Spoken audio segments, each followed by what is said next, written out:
There is a bag with only red marbles and blue marbles. The probability of choosing a red marble at random is 4/9. Given that there are 63 marbles in total, and each one is equally likely to be chosen, work out how many red marbles there must be. So let's look at this using a bar method. So I know that there's 63 marbles in total, so I'm going to have my big bar is 63, and I'm going to put a bar underneath that. And I'm going to split this bar into ninths because I know the probability of a red is 4/9. So I need to split it into ninths. So let's try doing that. 1, 2, 3, 4, 5, 6, 7, 8, 9.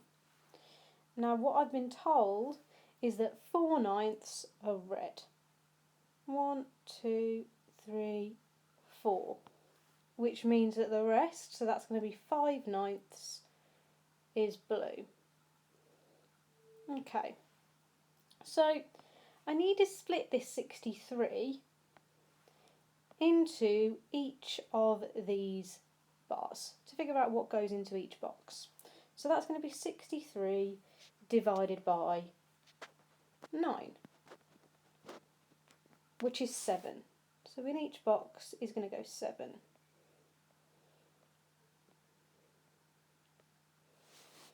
That means I can now figure out how many red and how many blue there are all together.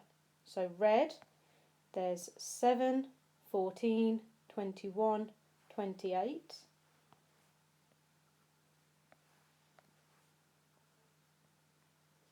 And blue, there's 7, 14, 21, 28, 35. Let's go back to the question. The question said, work out how many red marbles there must be. So my answer is 28.